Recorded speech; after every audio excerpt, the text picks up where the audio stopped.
Some warnings are meant to be followed, some places are meant to be avoided, and sometimes the dead do not stay silent. This is the story of an old house in rural Virginia, where a group of thrill seekers laughed in the face of a legend. They joked, taunted, and mocked the so-called curse. Now, 3 of them are dead, and the 4th one refuses to speak of what happened that night.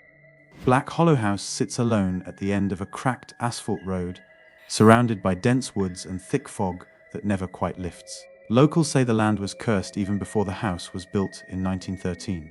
The original owner, Charles Vexley, constructed it for his bride, but she never moved in. She died the night before their wedding. Found hanging in a tree behind the house with a note sewn to her chest. He wanted her quiet forever. After that, the house changed hands rapidly. Owners vanished, children fell ill, and in 1965 a family of 5 was found inside, dead, eyes open, seated around the dinner table like they had been waiting for something. The case was never solved.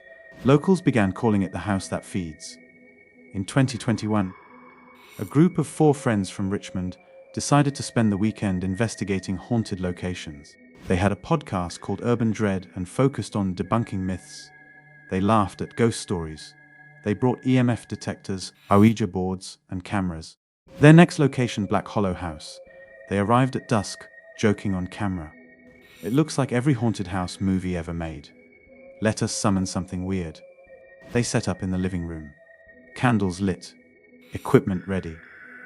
They began provoking, mocking the legend of Charles Vexley, calling out the bride, joking that the house felt more like a fixer-upper than a death trap. And that was their mistake. About an hour into recording, something changed. Their cameras began glitching. The audio picked up whispers no one heard in real time. One of the team, Sarah, claimed she felt a hand brush her neck. Another, Miguel, swore he saw movement in the hallway mirror, but no one was there. They pressed on, thinking it was nerves or wind. At 1:07 a.m., the Ouija board spelled out a word, STI. They laughed. Then the front door slammed shut without anyone near it. The footage ends minutes later. Everything after that comes from police reports and survivor testimony. 2 days later, a hunter found the group van abandoned near the woods. The door was open from driver's side, keys still in the ignition. Police entered the house expecting a trespassing case. What they found was worse. Sarah was in the upstairs hallway, head tilted, eyes wide open, fingernails broken as if she had clawed at the walls. Miguel was found in the bathroom. The mirror shattered, his reflection somehow still intact on the broken glass. Tina, the group tech expert, was discovered in the basement, surrounded by dozens of old dolls that had not been there during the initial walkthrough. Each doll had her name carved into it.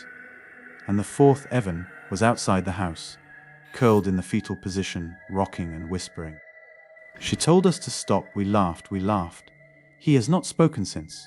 Police recovered several SD cards. Some footage was corrupted, some was missing entirely, but what remained was chilling. At one point, Sarah walks past the mirror. Her reflection stops walking and smiles at the camera. In the basement, the dolls move, only slightly, but consistently.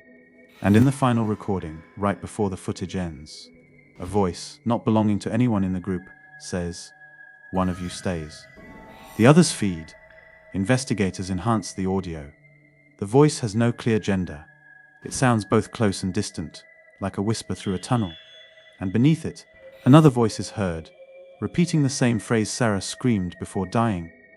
We should not have laughed. Evan was placed in a psychiatric hospital under constant observation. He does not eat unless fed by hand. He does not sleep unless sedated, but he draws, constantly. His notebooks are filled with images of the house, of his friends, smiling with hollow eyes, of a woman in a torn bridal gown standing behind them. In every drawing, she grows closer.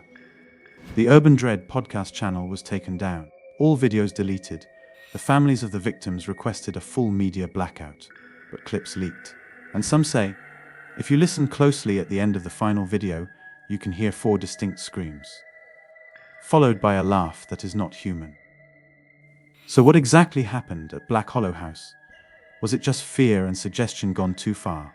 Or did they awaken something that had been waiting hungry? 3 are dead, 1 is broken, and the house remains empty yet full. If you ever pass through Virginia and someone points out an old boarded-up home at the end of the trees, do not go in. Do not call out. And whatever you do, do not laugh, because the house still remembers, and it still feeds.